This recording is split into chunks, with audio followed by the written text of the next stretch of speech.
Muy buenas noches, Carloncho, y a todos los oyentes. Nuevamente vuelvo con una columna económica. Mi nombre es Leandro Moretti y en el día de hoy, para este programa, elegí dos temas que quisiera compartir, discutir, introducir.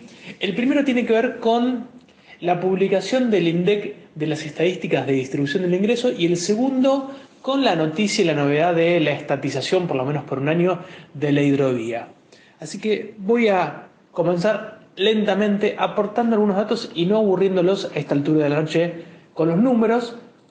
Comienzo por la distribución del ingreso. Antes de explicar y comentar el informe que publicó el INDEC, permítanme recordar, quizá muchos de ustedes ya los conocen y ya creo que lo he mencionado en la columna, la centralidad que tiene en la construcción de estadísticas sociales y económicas la encuesta permanente de hogares, la EPH. La EPH es un relevamiento que realiza el INDEC de forma trimestral en los principales aglomerados urbanos de la Argentina. En total son 31 aglomerados urbanos y reúne información aproximadamente sobre 29 millones de personas. Quedan por fuera algunas pequeñas ciudades y por supuesto la población rural que no es incorporada en este relevamiento.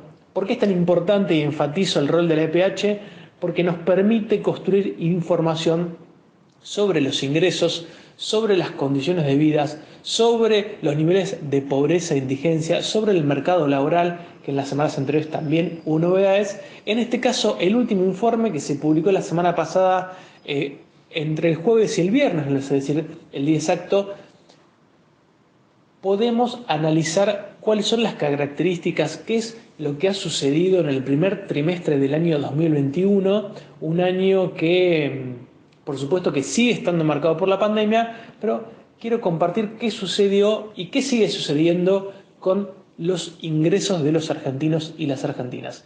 Y algunos datos son quizá impactantes, sorprendentes para algunos de nosotros, ya que marcan una situación que sigue siendo vulnerable, difícil, compleja para una gran mayoría de los argentinos. Algunos datos para comenzar. Según el INDEC, de acuerdo al informe de distribución del ingreso construido en base a la EPH, el ingreso medio, es decir, el ingreso promedio de los trabajadores en relación de dependencia en blanco para el primer trimestre del año 2021 fue de 51.328 pesos. Y el ingreso, escuchen, es una diferencia, una caída muy importante en relación a los trabajadores en blanco. El ingreso promedio de los trabajadores en negros es de 22.385 pesos. Estos son algunos valores que resumen una situación compleja en términos de la pérdida de poder adquisitivo de una gran mayoría de los trabajadores, luego de un año muy complejo que ya lo he planteado, en el cual el PBI, es decir, la economía argentina, se ha reducido un 10%. Un indicador muy mencionado y muy escuchado es la diferencia entre el decil 1 y el decil 10. Bueno, en el primer trimestre del 2021 esa diferencia fue de 17 veces, presenta una leve reducción respecto a los trimestres anteriores, sin embargo sigue siendo muy importante. Pero quiero aprovechar para destacar, a riesgo de repetir, quizá muchos de ustedes ya lo saben, ¿qué es esto de los deciles? Cuando hablamos de los deciles, hablamos de el agrupamiento de la población argentina, en este caso de la población urbana, en grupos que representan el 10% del total. Imaginen que se relevan a 100 personas, bueno, se las ordena de menor a mayores ingresos y se las agrupa de 10 en 10. Bueno, el decil 1 es el porcentaje, el 10% de las personas que tienen menores ingresos y el decil 10 el que tiene mayores ingresos.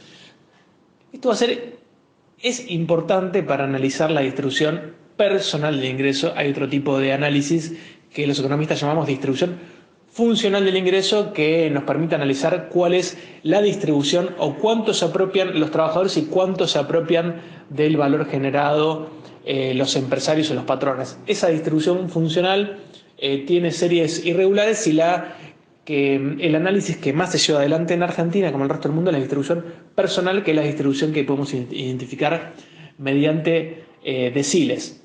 Lo que a mí me interesaba compartir son los valores de la distribución por deciles por hogares, no por personas, por hogares, ordenando los hogares de acuerdo a su nivel de ingresos, es decir, se toma lo que hace el informe estadístico del INDEC, releva y sistematiza un total de aproximadamente 9 millones de hogares. Por supuesto, les recuerdo que no se realiza la encuesta en cada uno de los hogares, sino que se toman muestras que luego son proyectadas para estimar este total de 9 millones de hogares. Se ordenan los hogares según su ingreso total, es decir, el ingreso total que reúne el hogar, ya sea por los diferentes miembros de las familias que trabajen o que aporten ingresos. Se los ordena de menor a mayor, y el decil inferior 1 presenta los hogares de menores ingresos y el decil 10 de mayores ingresos. Y escuchen esto, este dato a mí me sorprendió, a pesar de que algo esperaba datos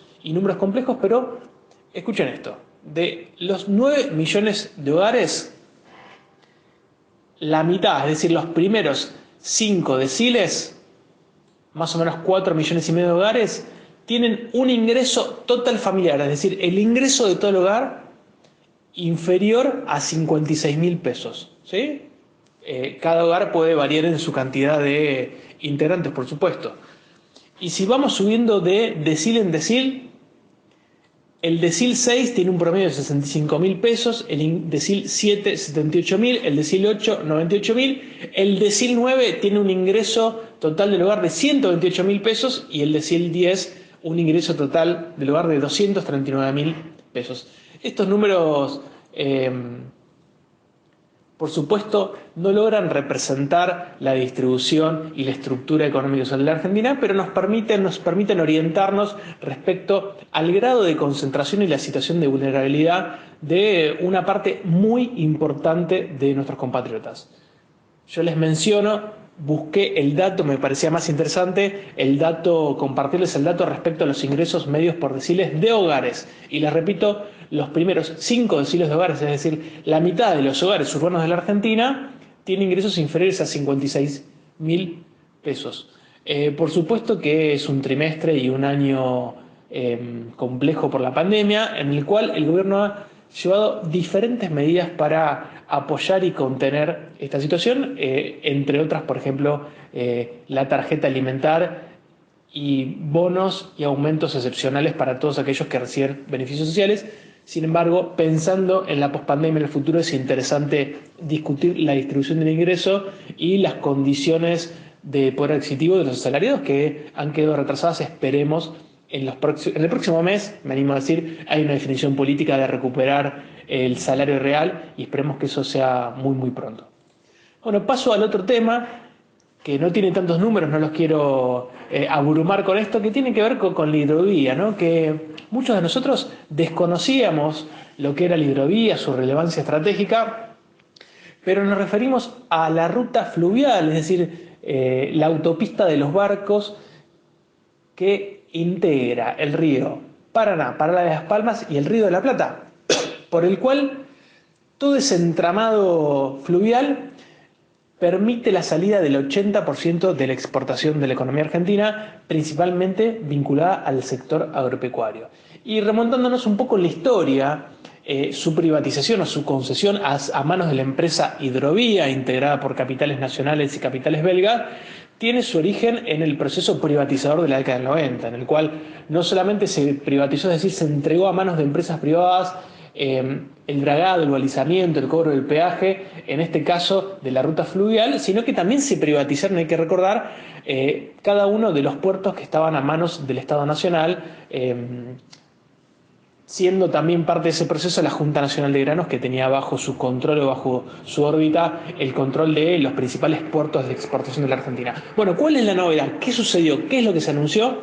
La semana pasada el Gobierno Nacional definió no dar ningún tipo de extensión a la concesión que ya estaba vencida con la empresa Hidrovía Sociedad Anónima, que integran capitales nacionales con la empresa MEPA y capitales belgas con la empresa Han de Null. No se dio ningún tipo de extensión, a pesar de que las empresas lo pidieron y lo plantearon, con lo cual toda la operación que estaba en manos de la empresa Hidrovía S.A. pasó a manos, por lo menos por un año, a la Administración General de Puertos.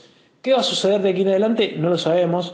Hay un primer paso, que es una estatización al menos por un año en la cual el Estado se propone por lo menos cobrar el peaje y hacer un relevamiento, una regulación y un control sobre las cargas que salen por esta ruta fluvial de 1.600 kilómetros. Y está en debate, hay una discusión política y también técnica respecto a si el Estado tiene la capacidad de llevar adelante las obras fluviales que implican el dragado, es decir, limpiar el fondo y profundizar el fondo de los ríos para que barcos de mayor calado, es decir, mayor carga de transporte, puedan avanzar sobre estos ríos. Eso pareciera estar en debate, no hay claridad respecto a qué va a suceder. Si hay claridad de que el Estado va a tomar centralidad, va a cobrar los peajes y va a llevar adelante las obras a través de una empresa estatal o a través de la contratación de una empresa privada. Lo que sucede es que hasta el momento la misma empresa hidroviera quien cobraba el peaje y quien hacía las obras, con lo cual el Estado, digamos, miraba la situación a la distancia sin tener una incidencia directa.